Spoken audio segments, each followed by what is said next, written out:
नमस्कार दोस्तों, स्वागत है आपके एग्ज़ाम सॉल्यूशन यूट्यूब चैनल पर। बचपन से हम लोग पढ़ते और सुनते आ रहे हैं कि हिंदी वर्णमाला में वर्णों की संख्या 52 है। लेकिन अभी हाल ही में केंद्रीय हिंदी समिति ने हिंदी वर्णमाला में संशोधन करते हुए एक नया वर्ण जोड़ा गया है, जिससे वर्णों की संख्या अब कुल 53 हो गई है।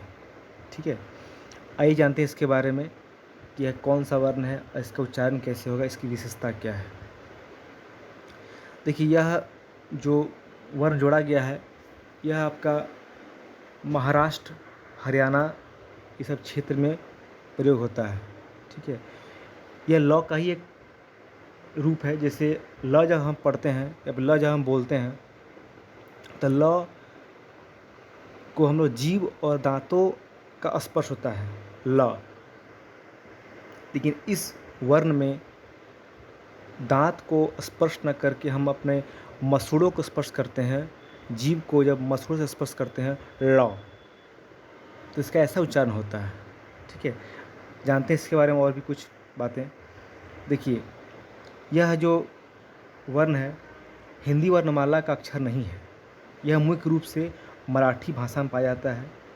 वैदिक संस्कृत में इस वर्ण का सबसे पहले प्रयोग में आया था।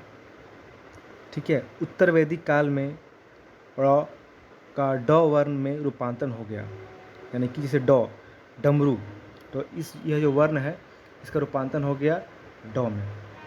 ठीक है, अब देखिए, यह जो है वर्ण राजस्थानी और गढ़वाली जैसी भाषाओं में भी प्रयुक्त होता है।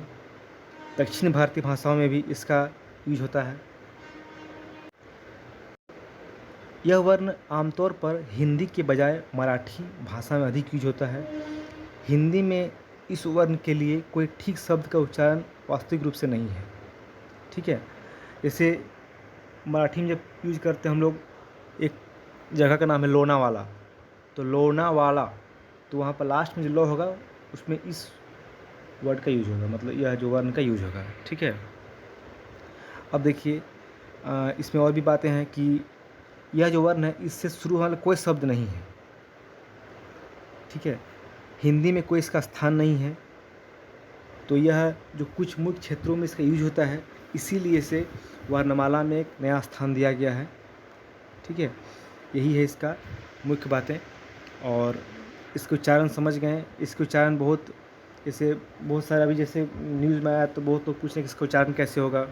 इसका उच्चारण वैसे ही होगा जैसे लॉ करते हैं। लॉ का जब प्रयोग करते हैं हम लोग तो जीभ का दांतों से होता है, तो दांत और जीभ स्पर्श होता है। इसमें आपको दांत को स्पर्श नहीं करना है जीभ के साथ, तो आपको मसूड़ा जो होता है, आपका मसूड़ा से आपको यूज करना है जीभ को मसूड़ों से अड़ाओ।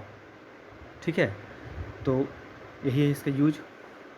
काफ़ी इंपॉर्टेंट एग्जाम में पूछे जाएंगे कि हिंदी में वर्णमाला की संख्या कितनी है, तो आपको उत्तर हो जाएगा 53।